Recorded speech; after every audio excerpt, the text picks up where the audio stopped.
Hello guys, welcome to my channel Payella chef.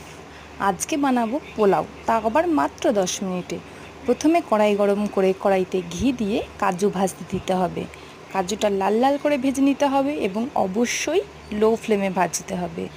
কাজুটা একটু লাল লাল করে ভাজার পর এখানে আমি কিশমিশ দিয়ে দেবো। দেখো কত সুন্দর কাজুটা ভাজা হয়ে গেছে। এবার দেবো কিশমিশটা দিয়েও ভাজতে দেবো।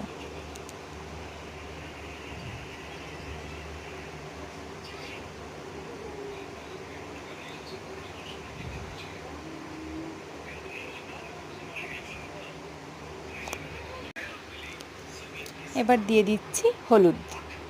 একটু বেশি করেই হলুদ দিতে হবে, যেহেতু পোলাওয়ের চালটাও তো দেবো, ওই জন্য। পোলাওয়ের চাল এখানে আমি 1 বাটি প্রথমে দিয়ে নিলাম, তারপর হাফ বাটি দিয়েছি। টোটাল আমি 1.5 বাটি এখানে চাল দিয়েছি।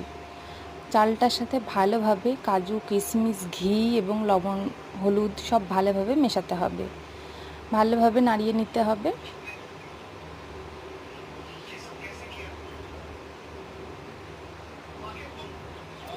পোলাওয়ের চালটাকে ভালো মতো ভাজতে হবে। এই সময় গ্যাসের ফ্লেমটা অবশ্যই মিডিয়াম ফ্লেমে থাকবে। এরপর আমি দিয়ে দিলাম 1 বাটি জল দিয়ে ভালোভাবে নাড়িয়ে চাড়িয়ে নিতে হবে। এখানে টোটাল আমি 1.5 কাপ চালের জন্য 4 কাপ মতো জল দিয়েছি। দিয়ে দিলাম সামান্য লবণ, সামান্য চিনি। যেহেতু বাসন্তী পোলাও, তাই একটু চিনি দেবো। পোলাওটা যখন একটু একটু জল জল হয়ে থাকবে, তখন এখানে দেবো 2 চামচ মতো ঘি।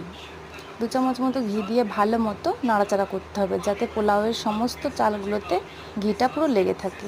মনে রাখতে হবে অবশ্যই যেন রান্নাটা লো ফ্লেমে হয়। তারপরে দিয়ে দিলাম 4টে কাঁচা